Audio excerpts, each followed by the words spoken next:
Un cordial saludo a todos. En esta oportunidad con mi grupo les hablaremos acerca de César Vallejo y de su obra Fabla Salvaje.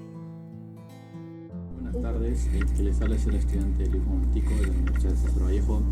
Hoy les voy a hablar sobre el compromiso sociopolítico del intelectual revolucionario, en este caso César Vallejo. En síntesis, más allá de las formas o de las técnicas, César Vallejo sustentaba que la poesía debía tener necesariamente como centro a la sensibilidad en lugar de la razón. De ahí de Valdelomar llegó a calificarlo como el poeta de la ternura. Benedetti lo ubicó en una cima como un paradigma humano, y Thomas Merton señaló que la traducción de dichos versos era un proyecto de muy grande y urgente importancia para toda la raza humana, que somos nosotros. Podemos afirmar también que el poeta debe escribir sus obras creando nebulosas sentimentales, vagos, protoplasmales, inquietudes constructivas de justicia y bienestar social.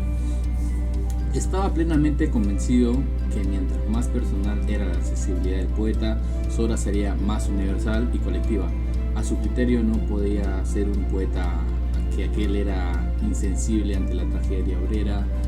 Exhortaba que se debía tener muchísimo cuidado con la sustancia humana de la poesía, y que se debía atender a las bellezas estrictamente poéticas, sin lógica, ni coherencia, ni razón.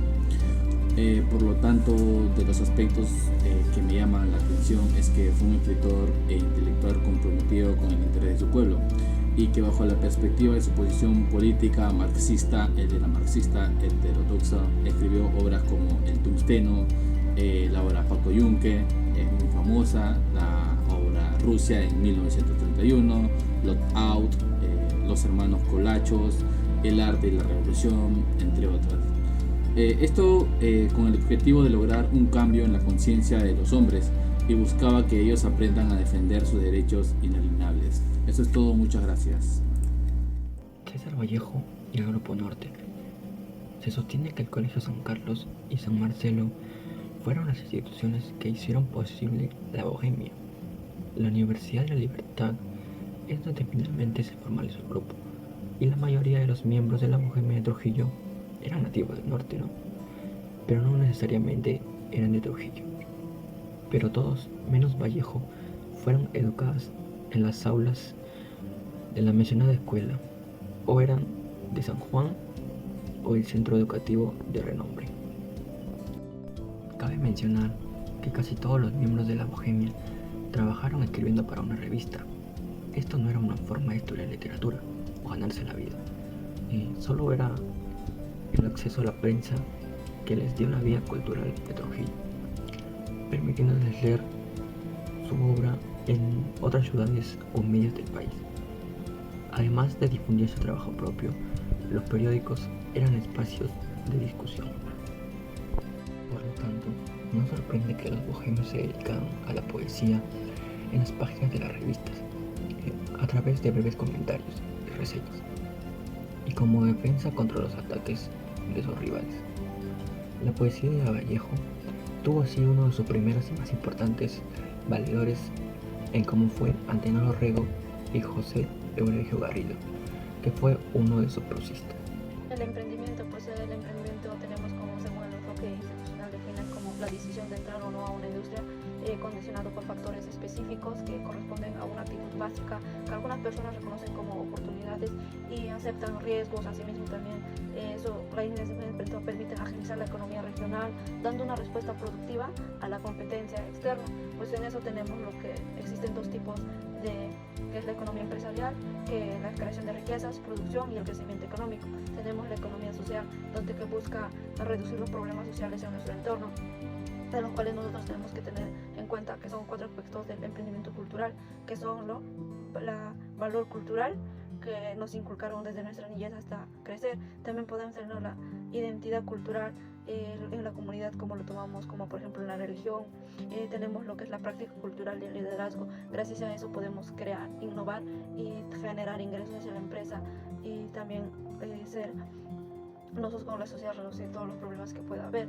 En ejemplo de ello tenemos a César Vallejo. Pues César Vallejo no genera riqueza material, sino él genera una riqueza artística y cultural, pues como bien sabemos sus obras son reconocidas a nivel mundial y esto se debe gracias a que tuvo una actitud emprendedora y la perseverancia, siguió sus sueños, sus objetivos, sus metas hasta lograrlo y hoy día es reconocido a nivel mundialmente gracias a sus poemas, obras, poesías.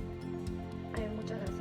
Las instituciones culturales del país promueven la producción artística apelando al conocimiento administrativo del artista, es decir, en un sentido de apoyo económico y en ocasiones de organización. Se olvidan de la planeación, dirección, control, manejo de recursos, etc., por lo que las instituciones culturales asumen un rol de cooperadoras y olvidan el de asesoras de la producción artística. Podemos reflexionar un poco sobre la aportación que hace un artista al momento de presentar un espectáculo, considerando un proyecto de intervención en donde los espectadores son niños, jóvenes, adultos y adultos mayores. Por lo tanto, el mayor reto legal para los emprendedores artísticos culturales es sin duda enfrentarse a este constante proceso de la transformación de la sociedad. Las políticas culturales representan una alta prioridad como factor generador de acciones identificadas con los más altos intereses nacionales. En 1968 aparecieron quienes mencionaban que la vida es un teatro y que no había necesidad de arte, artificio, estructuras, etc., ya que en todas partes nos rodeaba y que cada uno de nosotros es un actor, que podemos hacer cualquier cosa delante del público, por lo que cualquier persona puede hacerlo, indicando que intente imaginar que tiene en las manos un valioso recipiente y que debe caminar con cuidado, por lo que cualquier persona podrá realizar este ejercicio de imaginación y se moverá de un modo más o menos convincente, ya que uno va al teatro para encontrar vida en él, aceptando que la vida en el teatro es más visible, más vivida que fuera de él, por tanto es lo mismo y simultáneamente algo diferente. La docente invita a los alumnos con diversa funcionalidad a explorar sus talentos y capacidades, dándole la oportunidad de adquirir competencias difícilmente alcanzables desde un pupitre.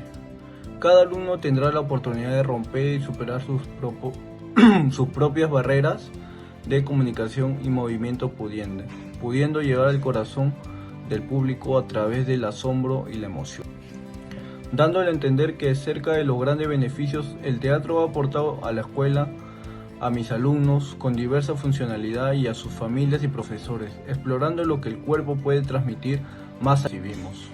El teatro es una magnífica herramienta. Cada curso, todo nuestro proyecto se inicia en el aula, con una búsqueda de un tesoro único y especial que cada uno de nosotros alberga en su interior, los talentos, fortalezas y particularidades que nos hacen únicos.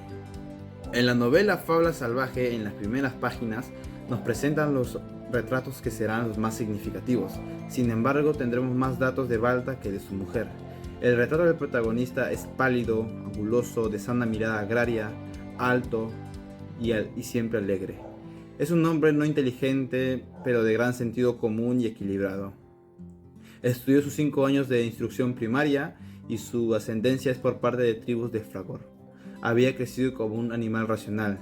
Cabe mencionar que Adelaida sabemos que es una dulce chola, riente, pura y amorosa para su caro varón. Además es una verdadera mujer de su casa. A inicios de la novela el narrador se esmera en hacernos partícipes en los estados de ánimos de Balta y también insiste en presentar inalcanzable a Adelaida tanto en tareas domésticas como agrarias. La obra trata de una pareja de esposos que vive en un pequeño pueblo ubicado en la cordillera de los Andes. El protagonista principal de la obra sería Balta, quien es esposo de Adelaida, y pues este pasaría por ciertos problemas como la presencia de entidades sobrenaturales. Se podría decir que Fábula Salvaje es una pieza de literatura fantástica, ya que Balta, el protagonista principal, padecerá de males tanto físicos como mentales. Sin embargo, los críticos de la literatura peruana coincidieron en algo respecto a Fábula Salvaje, y es que la prosa de este libro en sí es superior a la de la obra Escalas. Fábula es una obra escrita donde no se exagera ninguna de sus escenas, y es más, es bien detallada y con mucha precisión al momento de relatar algún suceso de la obra. Otro de los puntos que resaltan los investigadores de Vallejo es que retrata el paisaje y a la vez las desgracias que pasa el personaje principal. Todo esto lo consigue porque emplea un conjunto de imágenes moldeadas a un sutil tono lírico.